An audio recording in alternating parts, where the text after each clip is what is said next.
శ్రీ మాధవ విద్యారణ్య స్వామి వారు రచించిన శ్రీ శంకర విజయం తెలుగు అనువాదం చిలుకూరు వెంకటేశ్వర్లు గారు. ఇప్పుడు స్వర్గం 7. శ్రీ శంకరులకు వేదవ్యాస సందర్శనం.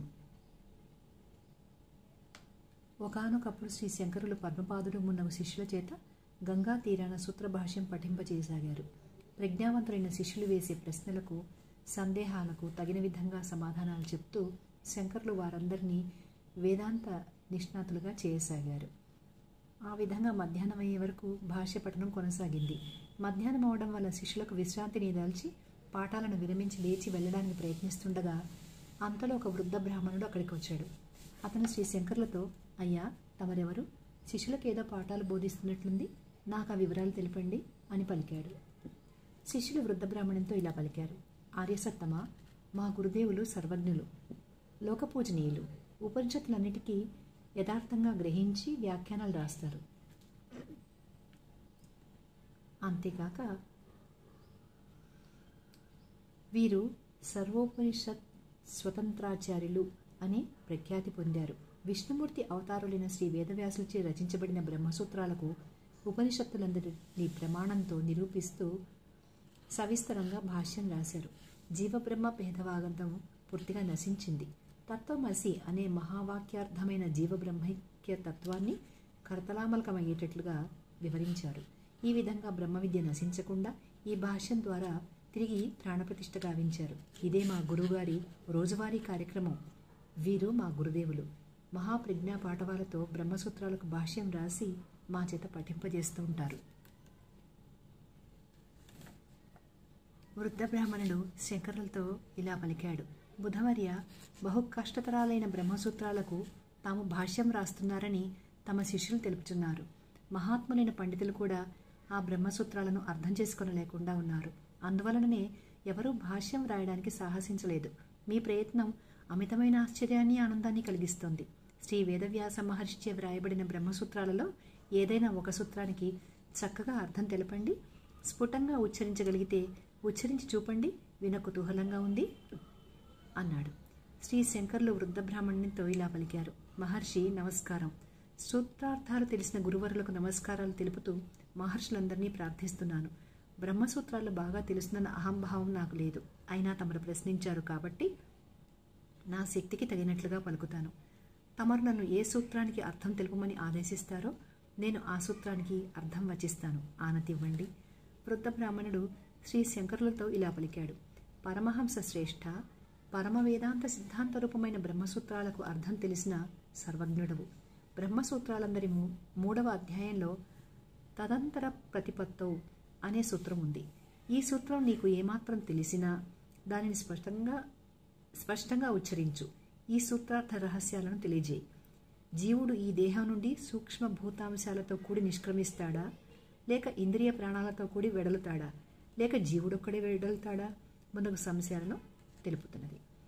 వృద్ధ బ్రాహ్మణునితో శ్రీ శంకరులు ఇలా పలికారు. ఓ మహర్షి, మరణం సంభవిస్తున్నప్పుడు జీవుడు ఇంద్రియాల నుండి విడివడి మరొక సూక్ష్మదేహంలో ప్రవేశిస్తాడు.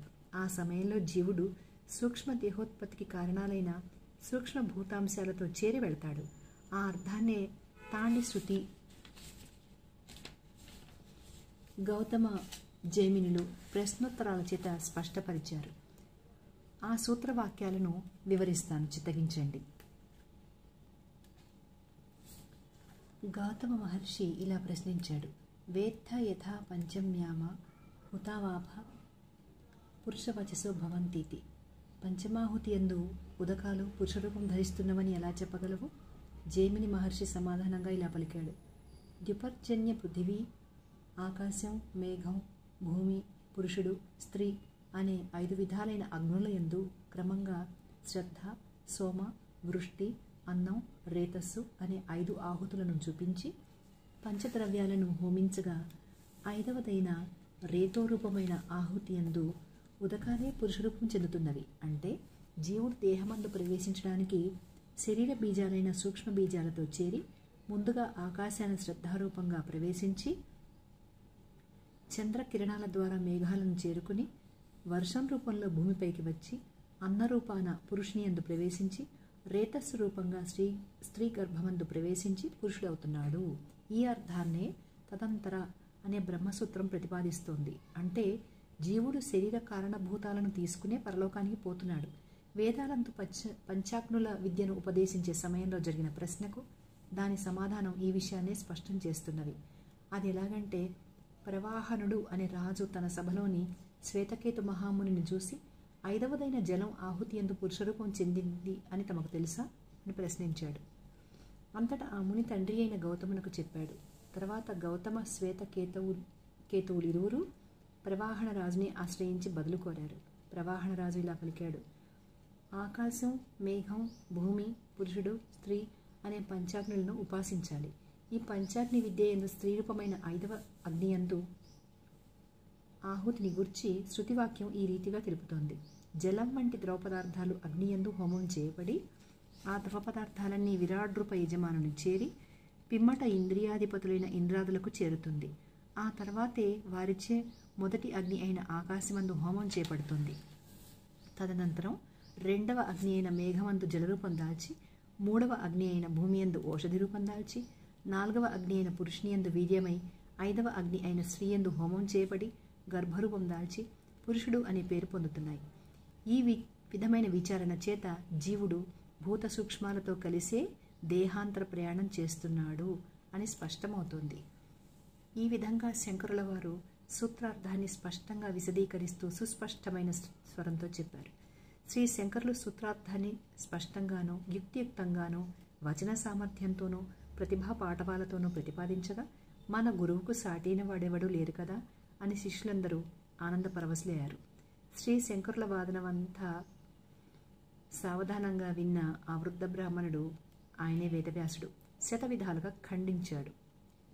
సభాస్థలంలోని పండిత విద్వద్వరేణ్యులందరూ శ్రీ శంకరోక్తులను ఖండించడం చూసి ఆశ్చర్యపోయారు. ఓహో, మహేశ్వరుని అవతారమైన ఈ శంకరుని వాక్యాలను ప్రతిఘటించే ఈ మహాత్ముడెవరు అని ఆశ్చర్యపడసాగారు. వ్యాస భగవానుడు ఇలా ఖండించాడు. జీవుడు దేహాంతర ప్రాణం చేస్తున్నప్పుడు కర్మబలం చేత సూక్ష్మ సంస్కారాలు ఏర్పడగా వ్యాపించే స్వభావం గల ఇంద్రియాలకు, ఆత్మకు ఈ రెండింటికి వాటి వాటి వ్యాపార ప్రవృత్తి సంభవిస్తుందా? లేక కేవలం ఆత్మకే మరొక దేహాన్ని ధరించేటప్పుడు వృత్తి లాభం కలుగుతోందా? అప్పుడు దేహం వల్లనే ఇంద్రియాలు కూడా భోగస్థానంలో పుడుతున్నాయా? లేక మనస్సొక్కటే భోగస్థానాన్ని ఆశించి వెళుతోందా? లేక పక్షి ఒక చెట్టుపై నుండి మరొక చెట్టుపైకి ఎగిరిపోయేటట్టుగా జీవుడు కూడా ఒక శరీరం నుండి మరొక శరీరం లోపల ప్రవేశిస్తున్నాడా? జీవుడు శరీరాన్ని వదిలి వెళ్ళేటప్పుడు జీవునితో పాటు ఇంద్రియాలు కూడా పోతున్నాయంటే అది శృతి విరుద్ధమవుతుంది.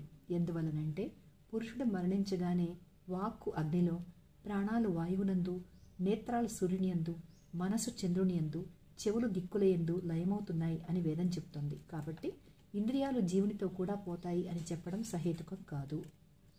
అంతేకాక ప్రథమాగ్ని అంటే ఆకాశం ఎందలి ద్రవాల వినికిడి లేకపోవడం చేత శ్రద్ధయే వినబడడం వలన పంచమాహుతి ఎందలి ఉదకాలు పురుషరూపం చెందుతున్నాయి అని నిరూపించడానికి సాధ్యం కాదు. అది అసమంజసం. ఇచ్చట ద్విలోకాది పంచాగ్నులు శ్రద్ధాసోమాది పంచాహుతులకు ఆధారంగా పఠించబడ్డాయి. కాబట్టి ప్రథమాగ్ని యందు వినబడిన శ్రద్ధను వదిలి వినపడని ద్రవాలను కల్పించడం గొప్ప సాహసం. శ్రద్ధ అంటే విశ్వాసంతో ఆచరించబడిన కర్మల సమూహం, దృఢతర విశ్వాసం. శ్రద్ధాది ద్రవ్యాలను అనుసరించి పంచమాహుతి అయిన స్త్రీయందు ఉదకం పురుషరూపాన్ని ధరిస్తోంది. సూక్ష్మభూతాలతో కూడిన జీవుని గమనం శృతి సమ్మతం కాదు. ఈ విధంగా వ్యాసులవారు శ్రీ శంకరుల వాక్యాలను శతవిధాలుగా ఖండించారు. శ్రీ శంకరులు ఇలా బదులు పలికారు. ఓ మహానుభావ, నతావత్ సాంఖ్య. ఇప్పుడు మీరు ప్రశ్నించిన 4 ప్రశ్నలు సాంఖ్య, బౌద్ధ, వైశేషిక, దిగంబరులచే కల్పించబడడం చేత, శృతి విరుద్ధాలవడం చేత అవి ఏవి గణనీయాలు కావు. అంతేకాక కేవలం ఉదకాలు దేహ నిర్మాణాన్ని చేయజాలవు.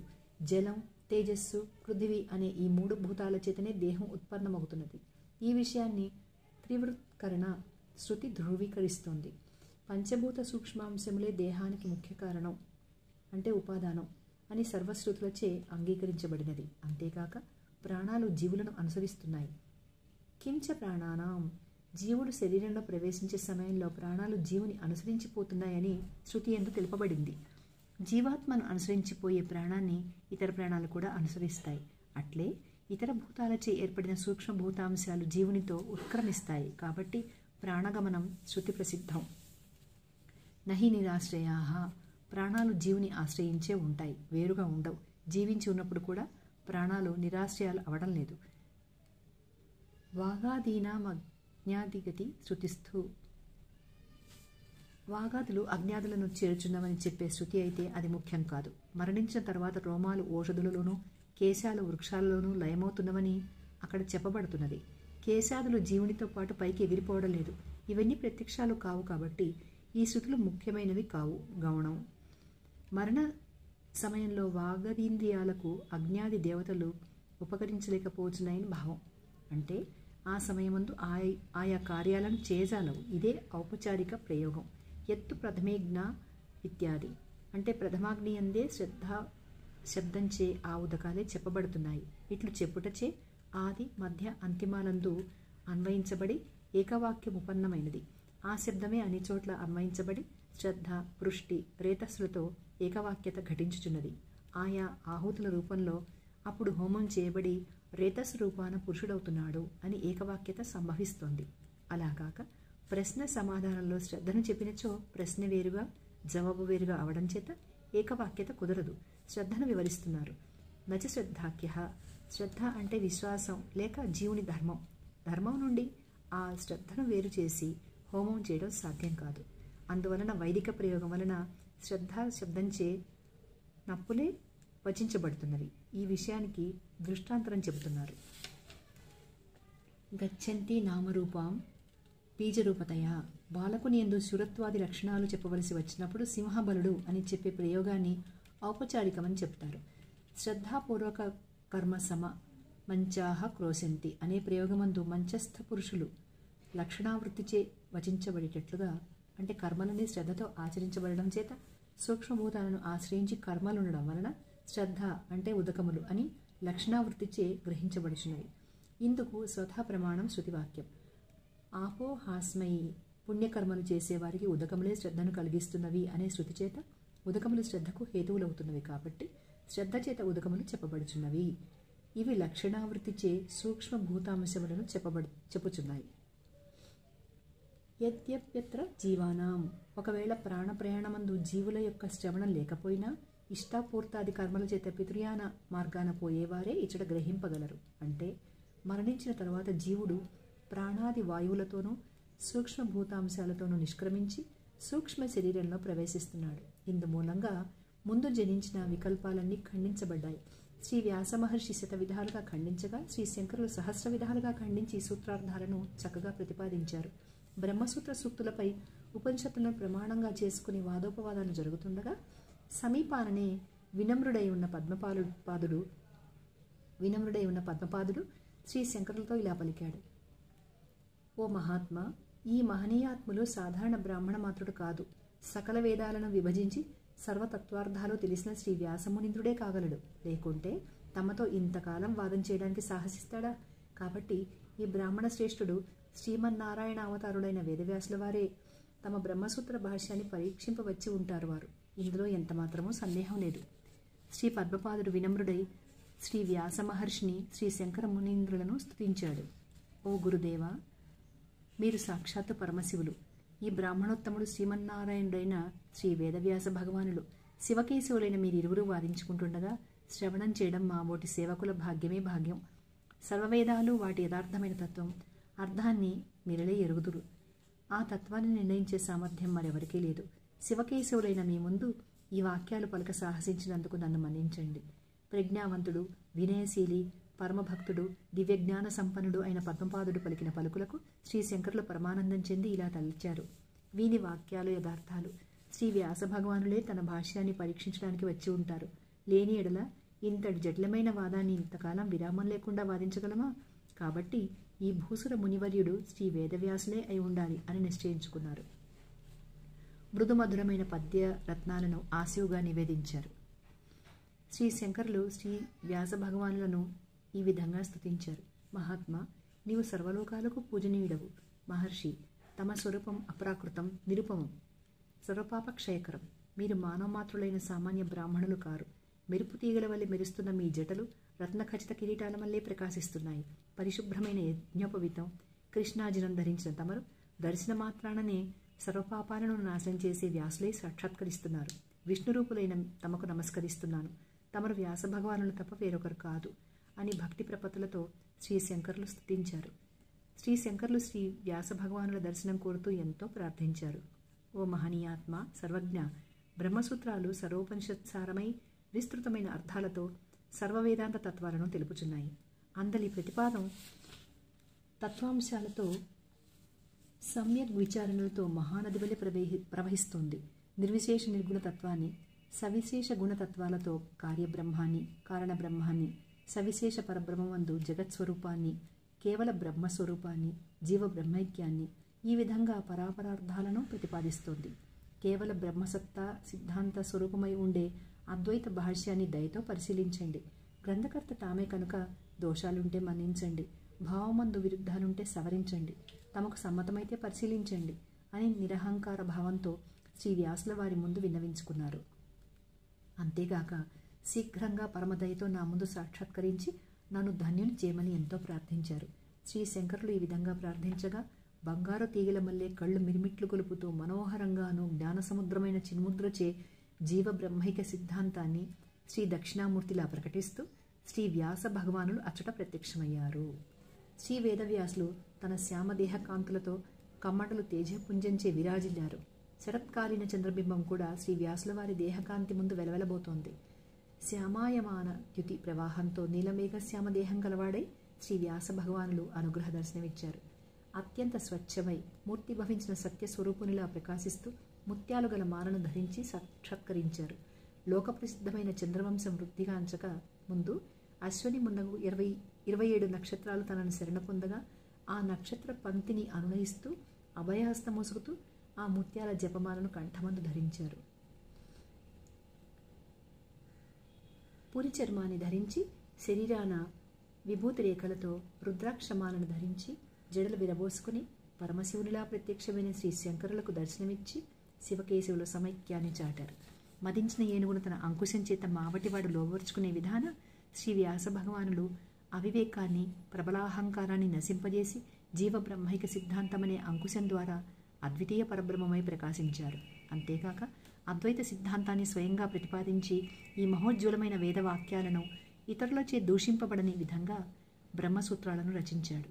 గోవులను త్రాడుతో స్తంభానికి కట్టినట్టుగా సకల వేదాలను బ్రహ్మ విద్య అనే స్తంభాన్ని బ్రహ్మసూత్రాలనే తాడుచే నియంత్రించి రక్షించారు. ఈ విధంగా బ్రహ్మతత్వజ్ఞానంచే మూలాహంకారాన్ని నాశనమునరించి నిరహంకార తత్వజ్ఞుడై బ్రహ్మసూత్ర రచయిత అయిన శ్రీ వేదవ్యాసులు తన ఎదుట నిలిచినట్లుగా శ్రీ శంకరుల దృష్టిపథాన గోచరించింది. శ్రీ వ్యాస మహర్షి బ్రహ్మజ్ఞాన సంపన్నులైన శిష్యులతో నిరంతరం పైలుడు, సుమంతుడు, శుకుడు మున్నగువారే తనను సేవిస్తుండగా ప్రసన్న దృష్టితో పరబ్రహ్మ స్వరూపుడై జ్ఞానామృతాన్ని వర్షించి వారికి ముక్తిధామానికి మార్గం చూపుతున్నారు. అంటే వారి పూర్వజన్మల పుణ్యఫలాన శ్రీ వేదవ్యాసుల వారిని సందర్శించినంత మాత్రాననే సంసార తాపత్రయాలు నశించి ముక్తిధామాన్ని చేరి ధన్యులవుతున్నారు. అట్టి వేదవ్యాస మహర్షిని శ్రీ శంకరులు దర్శించారు. వశిష్ఠాది మునులకు కూడా గురువైనవాడు, ఇంద్రియాలను జయించినవాడు, పరమశ్రేష్ఠుడు, చక్రవర్తిలా ప్రకాశించే శ్రీ వ్యాస భగవానులను శ్రీ శంకరులు దర్శించి అది తమ పూర్వజన్మల సుకృతమని తలచారు. శిష్యులతో కూడా లేచి పాదాభివందనం చేశారు. శ్రీ వేదవ్యాసుల వారికి శ్రీ శంకరులు సాష్టాంగంగా నమస్కరించి భక్తి ప్రపత్తులతో ఇలా స్తుతించసాగారు. కృష్ణద్వీపమందు నివసించే మహానుభావ, మహర్షి సత్తమ ప్రణామాలు. పుణ్యాత్ములు, మహాత్ములు, బ్రహ్మ విద్యా స్వరూపులైన మిమ్మల్ని చూసినంతనే నా పురుషార్థం సిద్ధించినట్లయింది. తమకు ఎల్లవేళలందు స్వాగతం పలుకుతున్నాను. నేను చేయవలసిన కార్యాలని తమ రాక వలన సిద్ధించాయి. నేను కృతార్థుడనయ్యాను. మహాత్ములంటే కోరకుండానే ఇతరుల మనోగతాలను నెరవేర్చే దయార్ద్ర హృదయులు. అందువలననే తమ దర్శనం వలన సర్వశుభాలు శాంతి చేకూరినాయి. దయామయ, పరోపకార వ్రతప్రాయణ, తమ మహిమలను తెలుసుకునే సామర్థ్యం ఎవరికి ఉంటుంది? వేదాలన్నింటినీ విభాగాలు చేశారు. 18 పురాణాలను రచించారు. తమ కవితా పటిమకు సాటి అయిన 2 శ్లోకాలు చెప్పగలవాడు నేటి వరకు కానరాడు కదా. మహాత్మా, దుర్వగాహాలైన వేదాలన్నీ విభాగం చెందక మహాసముద్రంలో అగాధాలై ఉండేవి. అట్టి వేదాన్ని ఋగ్యజుస్, సామాధర్వాలు అనే 4 భాగాలుగా చేశారు. ముందు యుగాల వారు మందభాగ్యులవుతారని ఊహించే వేద విభాగాన్ని గావించారు. దయామయులైన తాము లోకహితం కోరి ఇట్టి పరిశ్రమ చేశారు. అందువల్లనే మిమ్మల్ని అష్టాదశ పురాణాలకు కర్తయ్యని, వేద విభాగ కారకుడవని, బ్రహ్మసూత్ర రచయితవని 1000 విధాలుగా మహర్షులు స్తుతిస్తున్నారు. సర్వజ్ఞ మునిసత్తమ, తమను తెలుసుకోవడం ఎవరికీ సాధ్యం కాదు. ప్రాకృత జనులకు అసలే సాధ్యం కాదు. తమ వంటి వారిని స్మరించినంత మాత్రాననే పవిత్రులై బ్రహ్మజ్ఞాన సంపన్నులవుతారు అనడంలో సందేహం లేదు. తమకు తెలియని విషయం, తాము పలుకని ధర్మం లోకాన కానరాదు. సర్వము తెలిసిన తాము వారి వారి యోగ్యతలను బట్టి అందరూ తరింపడానికి ఎన్నో మార్గాలను బోధించారు. లోకాలను ఉద్ధరించడానికి శృతులను, స్మృతులను, పురాణాలను రచించారు. తమరు వర్తమాన భూత భవిష్యత్తులు నెరిగినవారు. లోకాన తాము దర్శించనిది లేదు. అందుచే తాము త్రికాలజ్ఞులై విరాజిల్లుతున్నారు. మహాత్మా, సర్వప్రకాశిక జ్ఞానస్వరూపులు, పూజనీయులైన తమరు భారత చంద్రులై ప్రకాశిస్తున్నారు. ఆకాశాన ప్రకాశించే చంద్రుడు రాత్రి సమయాలందు మాత్రమే ప్రకాశిస్తాడు. కానీ ఈ భారత చంద్రుడు అలాగాక చిదాకాశమందు నిరంతరం ప్రకాశిస్తూ మాయచే కళంకితుడు కాక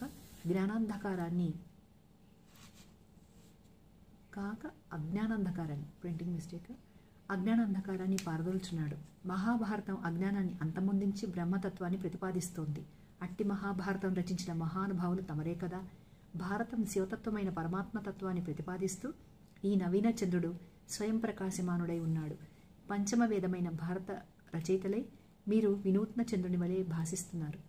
ఆ విధంగా పరమశివుని శిరస్సు ప్రకాశింపజేసే ప్రసిద్ధ చంద్రుని కంటే ఎన్నో రెట్లు అధికంగా ప్రకాశిస్తున్నారు. తమరే క్షీరసాగరం వంటి వారు. మీ నుండి ఉద్భవించినదే భారత చంద్రుడు అంటే మహాభారతం. ఈ మహాగ్రంథం వేదాంత తత్వాన్ని ఉపదేశించే కార్య, కారణ, స్థూల, సూక్ష్మ, బాహ్య, అంతరాలైన సర్వ విషయాలను ప్రతిపాదిస్తోంది. మహా ఉపనిషత్ సారమైన వేదాంత తత్వ జ్ఞానాన్ని ప్రతిపాదించి ముక్తిదాయకమే వెలసింది. ఈ మహాగ్రంథం అతి సులభమై వేదాంత సారమంతా పొంది పంచమ వేదం అని ప్రసిద్ధిగాంచింది.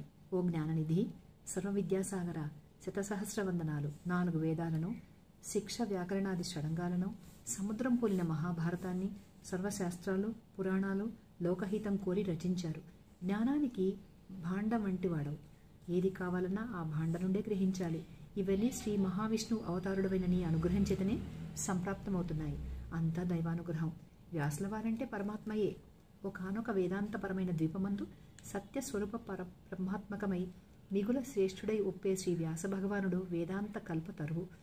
ఆ కల్పతరువు వివిధాలైన శాఖోపశాఖలై వేద శతసహస్ర శాఖలై శుకమహర్షి అనే శుకముల సమూహం చేసి సేవించబడుతోంది. తమ పాదాలనే మూలభాగాన్ని ఆశ్రయించి ముముక్షు జనులకు జ్ఞానఫలాలు అందిస్తూ అద్వైతామృతానంద రసాన్ని అందిస్తోంది. అందువలన ముముక్షువులు కూడా దేవతల మల్లే అమృతపానం చేస్తున్నారు. ఆ రసాన్ని త్రాగిన వారు అమృతులవుతున్నారు. శ్రీ వ్యాస మహర్షి లోకంలో వేదాలను వ్యాపింపజేసి బ్రహ్మ విద్యాతత్వంచే అందరినీ తరింపజేస్తున్నారు. శ్రీ శంకరులు వేదవ్యాసుల వారిని శ్రీకృష్ణునితో పోల్చి చెబుతూ వ్యాసుల వారే అధికులు అని నిరూపిస్తున్నారు. శ్రీకృష్ణుడు గోవర్ధన పర్వతమెత్తి గోపకులను మాత్రమే వర్షబాధ నుండి రక్షించగా మీరు సర్వజనులను సంసార తాపాల నుండి రక్షింపబూని మృదువైన మహేశ్వరుని హృదయాన్ని ధరించారు. శ్రీకృష్ణుడు పంచభూతాత్మకమైన మానవ దేహాన్ని ధరించి గోవులను పాలించాడు. మీరు జ్ఞానమూర్తులై అప్రాకృత రూపాన్ని ధరించి పురాణాలు, శృతులు అనే గోవులను పాలించారు. శ్రీకృష్ణుడు యుద్ధమందు నరకాసురుని సంహరించాడు. మీరు అజ్ఞాన రూపమైన నరకాసురుని వధించారు. అందువలనే మీరు మహా అద్భుత కృష్ణమూర్తి అని పిలువబడుతున్నారు. ఈ విధంగా శ్రీ శంకరులు శ్రీ వేదవ్యాసులను శ్రీకృష్ణునితో చమత్కారంగా పోల్చి చెప్పారు. సర్వరక్షకుడైన ఆ శ్రీకృష్ణ పరమాత్మయే తాము అని చెప్తున్నారు. శ్రీకృష్ణకు నమస్కారం.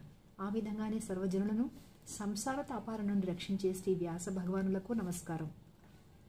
శ్రీ వ్యాస భగవానుడంటే బాహ్యాంతర భేదం లేక సర్వవ్యాపి అని, సర్వ పరిపూర్ణుడని అర్థం. ఒకే చైతన్యం. తాము చేతనాస్వరూపి, సచ్చిదానందుడు, కార్యకారణాది నారాయణ పరబ్రహ్మమే. నారాయణ శబ్దార్థం ఏంటంటే జీవులు నార శబ్దంచే చెప్పబడుచున్నారు. అంటే శరీర సమూహం, భోగ్యవస్తు సముదాయం నార అనబడుతుంది. కాబట్టి అట్టి చరాచర జగత్తుకు అధిష్టానాన్ని నారాయణ శబ్దం చెప్తుంది. అంటే శ్రీమన్నారాయణమూర్తి మీరే.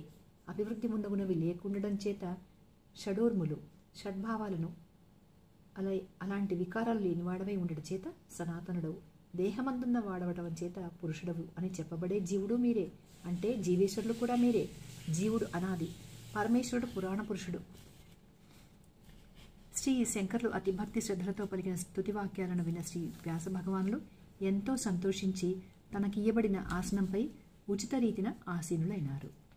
ఇంతవరకు మనం వ్యాస భగవానుడి దర్శనము, శ్రీ శంకరుల స్తుతి విన్నాము.